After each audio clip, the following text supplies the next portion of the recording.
What's going on, everyone? Welcome to another episode of the Take Three podcast. We're here on a Wednesday afternoon, just shy of the new look Baker Mayfield Rams. Pretty sure he will start tomorrow night for the LA Rams. That's crazy to say. Obviously, the Matt Stafford situation is quite scary. I mean, I'm not the biggest Stafford fan, but when you hear stuff about the leg being numb and his career could quite frankly be over with his age and the spinal cord stuff, it's scary. But the Vegas Raiders playing good ball. They'll roll tomorrow night, and then you jump into Sunday, Week 14 slate. Jets, Bills. Could Mike White, could he pull off and secure the sweep for the Jets? Will Josh Allen play as bad as he did in the first matchup? We don't know. You got Deshaun Watson back in Cleveland going into really his first hostile environment. The four fans that were at the Texans game, they probably weren't really anything, although he did look like absolute shit. I always thought all along with that game that Nick Chubb would have been good enough to beat the Texans by 14 by himself, to be honest.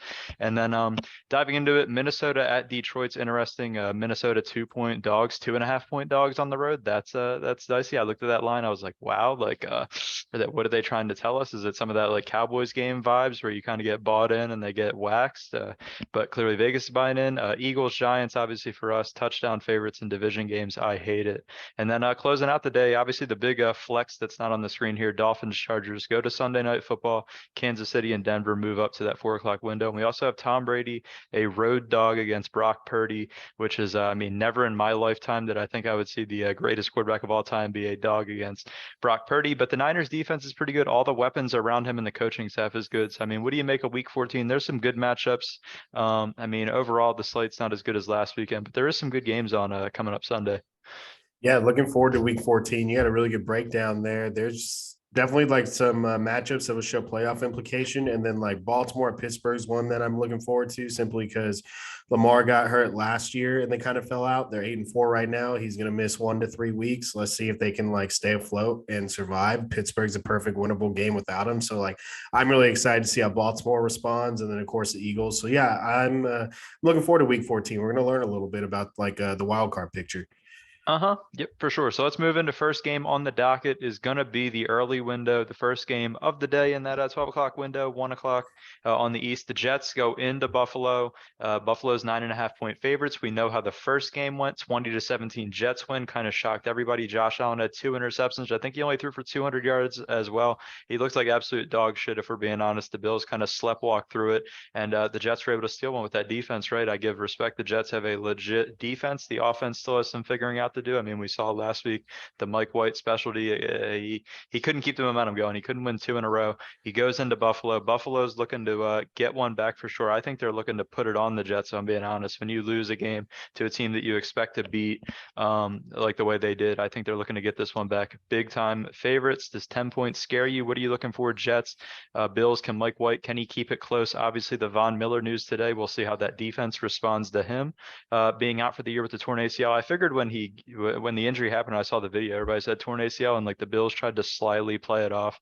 Apparently, they had some bad MRI work, and they went in to actually do the surgery, and they found the ACL was torn then. But that's a big loss for the Bills going down the stretch. Obviously, they paid him all that money to be able to get to the quarterback in the playoffs and down the stretch run. But what are you looking for? Can the Jets? Can they pull it off again? Can they sweep the Bills? Yeah, I like the Bills in this matchup, but the spread is kind of wild to me. I think you did nail it that like the Bills are going to be looking to put it on the Jets. Like they mess up that first performance. And like I credit this Jets defense. Like the Jets defense is legit. They're one of the better defenses in the league, but like so are the Bills. And the Bills had a really good performance last week against the Patriots. They're getting healthy. And like it's the Mike White offense has been struggling for the Jets. He played a much better second half than first half last week. And then they fell a little short at the end. But I expect the Bills to do their thing, get a divisional win to secure the playoff picture a little bit more. Because I think they really want the 1 seed. It's a big deal. All of a sudden, they're sitting at the 1 seed again. We're going down the stretch. They got some divisional matchups. So this is like a really big game for Buffalo. I don't think they want to mess up the spot they're in. I think they're going to come out ready to play. But with all that being said, like I like the Jets plus 9.5 simply because I think it's going to be a 1-score game still. I believe in the Jets defense to keep it close. And I think Mike White, I think the Bills will take like a 2-possession lead and it'll force Mike White to start airing it out a little bit. And then the Jets do like a backdoor cover type deal. and like just keep it close. I like the Bills here. I like their defense to show up again, but like I think the Jets have earned enough credit to where they shouldn't be 10-point dogs at this point. I like their defense a lot. It's one of the best units in the league. So for those reasons, Bills win, Jets cover. Yeah, I mean, that's good. I mean, you called one back to recover with the, what was it, the Giants on Thanksgiving. It was pretty damn good. So, I mean, we'll see if another one happens. I'm on the opposite end. I'm going Bills 9.5. You lose embarrassing the way they did the first time in the Meadowlands. I just think they're going to come out. They seem dialed in. Josh Allen not playing stupid shit, throwing the ball around. He seems focused, ready to go. We watched it last week against the Patriots, which is a game when many of us, including me in the preview, was on the Patriots. But nah, I think the Bills understand now, lose Von Miller. It's a big one. They want to come out, show everybody, hey, we can still win games without Von Miller out there. They've done it once. And I expect Josh Allen just to protect the football, play smart. They got a little bit of a run game going with James Cook and Devin Singletary. I like that. Stephon Diggs. I mean, it wouldn't be crazy outside for the Jets to do a little backdoor thing, but I think, yeah, as you said, I think the Jets will get down to 2 touchdowns and they'll expect Mike White to try to sling the ball around, and I don't think it's going to work out in their favor. And yeah, I like Bills by 2 touchdowns. I think they're out to prove something to show the Jets that they got a good defense, but they're still a class level behind in the AFC East.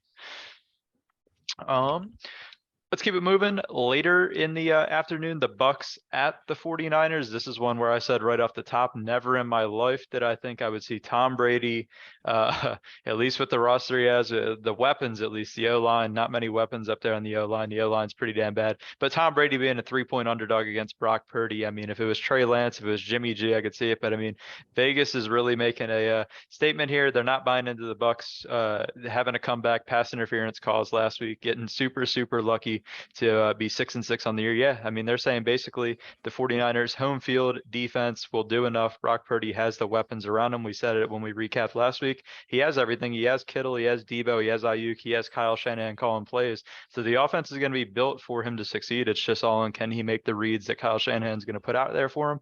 And yes, I mean, what do you make of Tom Brady being an underdog going back home to play the 49ers? Yeah, it's so funny on paper, Tom Brady versus Brock Purdy, and Brock Purdy's a 3-point favorite. But I have to agree with Vegas here. The Bucs offense just looks so anemic. Granted, they got the 2 drives in the last 5 minutes. That was a really good showing. Maybe they can build off that. But like, this Niners defense has been so impressive. And I said on the recap show how impressed I was watching them against the Dolphins, because the Dolphins have been so lethal. And they basically like beat up on the Dolphins all day, with the exception of like one big Tyreek play and the very first play of the game to Trent Sherfield for 75. After that, they basically shut down that Miami offense, 2 or 3 multiple interceptions. They were getting to the quarterback. And like, just with the offensive line struggles the Bucs have this year, Bosa is in like peak form right now. He looked great last week. And it's like, I love what this Niners defense is doing. I expect them to shut down the Bucs offense. And then that really makes the job much easier for Brock Purdy. He still has his all-pro wide receiver. He's got Christian McCaffrey, George Kittle.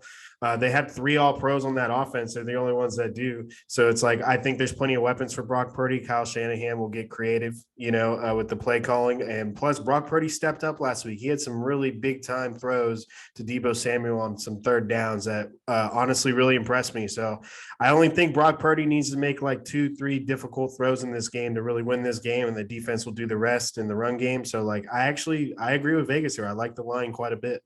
Yeah, I'm on board. I mean, when you look at the line's begging you. I mean, Vegas is literally begging you. They're on the hands and knees begging you to take Tom Brady as a 3-point dog going on the road. And yeah, I'm with you, dude. I'm not buying any of it. Their offense looks terrible. Their O-line's bad. They really have no big plays down the field. Their run game isn't it either, right? Rashad White out of the backfield. And the passing game was decent. But I mean, Leonard Fournette really hasn't been much. They just don't have much on offense that excites me to say, yeah, they're going to roll in and, yeah, be able to put points up on against a unit in the 49ers defense that has looked so damn good, especially the way they played last week. So, I mean, yeah, it's tough to take Tom. And as you said, Brock Purdy, I mean, he's really only has to make a couple throws.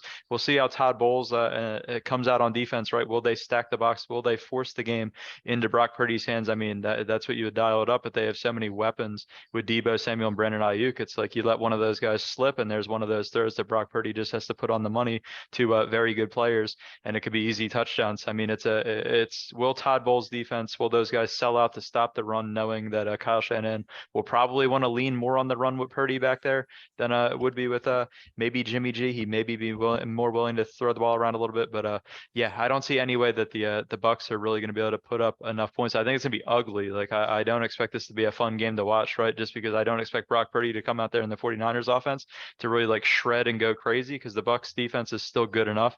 But I mean, the Bucs offense, they're damn near unwatchable, right? They've hit like the Broncos point of unwatchable with the inability to move the football and find big plays down the field. And Tom, I mean, he's not going to be willing to sit in there, but guys like Bosa coming after him all day. So yeah, I like Vegas as well. I like 49ers -3. Did not take the Tom Brady 3-point dog bait this week. I think you nailed it with it being an ugly game. This is one of those games that's like on paper it's like super fun, but just the way it's playing out, like with the quarterback situation, Brock Purdy and everything, is just, yeah, I think it can get ugly fast. I don't think it's going to be like an exciting match. If you like defense, I think it's going to be a good game. But if you're looking for points, this is really not the one. Yeah, exactly. I mean, you tune into this. If you like net punt yards and hang time in the air, like this is a game, probably tune into it. If you like seeing Ryan suck up field goals, like you could probably tune. Yeah, This is for that's what the you're. under betters. Exactly. Yeah, probably. Like I don't think it'll be pretty. I think 49ers defense does enough just because Tom, I mean, he's 46, 47 years old, not willing to stand in there and take hits week to week as we've seen this entire season. So yeah, I mean, let's do it, Niners.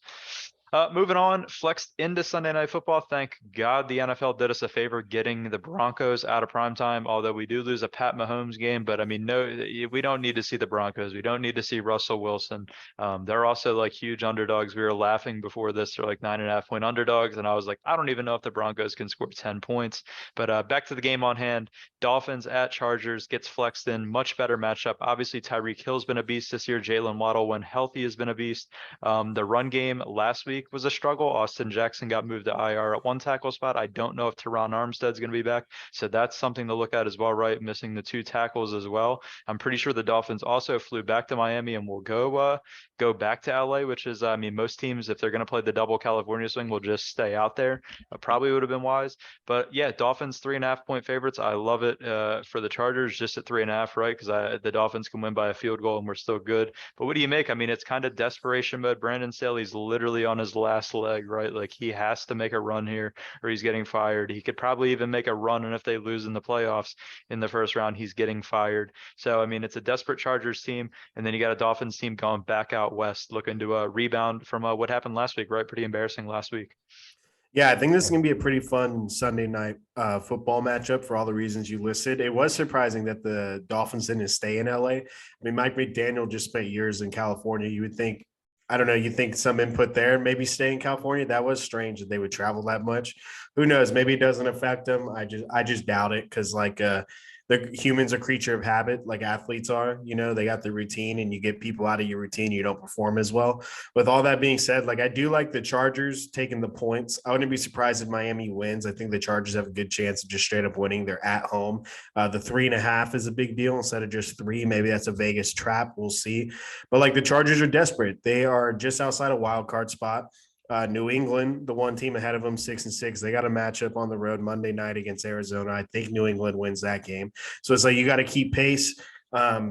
The Chargers need to win this game if they're going to, and Miami wants to keep pace with Buffalo. This is a big game for them. And plus Tua, this is his first real bad performance of the season. So like, I'm really interested to see how Tua bounces back, if they're going to be ready to go. Jalen Waddle was in and out of the last game. He said he's going to be good to go for this week as well. So, and we'll see if Mike Williams can play for the Chargers. So there's some injury question marks for wide receivers for both teams. I think this is going to be a good game. I think we're going to see a good amount of points. And to me, the difference maker is, can Miami find a run game? Like, you can run on this Chargers team, but they've been struggling to run the ball. I'm going to assume Miami still continues to struggle to run. I'm going to take Justin Herbert and the Chargers to keep it close, regardless if Mike Williams plays. But to me, the big question mark is, can like Miami, can they find a run game offensively? And I think it's going to be really tough if they're missing both tackles as well. Yeah, I did not realize they allow 151 yards a game on the ground. So yeah, I mean, if Mike McDaniel was smart, he would kind of, with the two tackles out, lean on your big guys in the middle, right? Use Jeff Wilson, use Raheem Mostert, maybe use some gadget plays with Tyreek Hill on some jet sweeps and get those guys out in space. But yeah, I mean, 3.5 to me, this game, honestly, it's like I would say with two tackles missing, closer to, if I had to say something, it's like a pick 'em to me, right? It's like a super desperate Chargers team. You got a Dolphins team with some injuries up front, and Jalen Waddle going back out west. It's a pick 'em, and yeah, I mean, I love the Chargers with the points. I kind of am leaning Chargers to win outright, to be honest, just Yeah. off the desperation. It feels like one of those things. It feels like the Dolphins are a very good team, but they're one of those teams that's like, how long is Tua going to be perfect? We saw last week there were some kinks in the armor with the two tackles missing. Could you see Joey Bosa and those guys get after him again, force some more interceptions? We know what Tyreek Hill can do out in space, but it's just like, I mean, Tua has to show up and be accurate, right? So I'm basically riding on Justin Herbert and the desperation of the Chargers that are literally on their last leg and have to win to get into the tournament. Yeah, so I mean, I love Chargers 3.5. As I said, it'd be closer to a pick 'em if I was making the line, to be honest. I wonder how much that Dolphins organization is crediting the bad performance last week to like the Niners defense or not. Cause like to me, that will affect like how the game plan, like, oh, we can keep doing what we're doing. It was the Niners defense. We kind of give them more credit, or like, no, we weren't ready to go. Like, we need a run game. We need our tackles and whatnot. So it's just interesting to see how they'll game plan. Cause like, if he does go out there and just starts throwing the ball, I think that's going to be a mistake. Like, I think they need to just run this game. Uh-huh. Yeah, and that offense, I mean, it's all, I mean, you watch Kyle Shanahan's offense, it's basically the same stuff in Miami, right? The run game sets up everything else. So they have to run to get the safeties up and set up the deep shots to Tyreek instead of just starting to sling the ball. And Tua is just not that guy that you want to Yeah. drop back with and sling the ball, right? You want to set him up for easy, smart throws. And yeah, just part of that system. So yeah, it'll be very interesting to see how they rebound and how desperate the Chargers are with Brandon Staley on Sunday Night Football. I mean, if they fall to 6-7, you can probably, I mean, obviously they have a chance mathematically, but it's like it's slowly diminishing, especially if you lose at home, right? Like the spirits in the locker room, the players probably know you're done. It's just, it would be bad times. The Chargers, I mean, they might be an all-time letdown team this year, to be honest, with the amount of talent that was on that roster. And we're sitting here a home game week 14 and they're 3.5 point underdogs. It's just, I mean, what a spin. I think we were sitting here preseason saying Chargers, could they make the Super Bowl, right? And now we don't even know if they'll make the playoffs. It's pretty disappointing. They're sitting at 6-6. You're supposed to be able to beat the Chiefs eventually. Justin Herbert has to beat them eventually. I know he beat them once. I don't think Mahomes played. So it's like you got to beat Pat Mahomes and it matters most. The first matchup you threw a pick six. The other one, like it just didn't turn out in your favor. Like at some point you had to get the actual result instead of just living off the hype.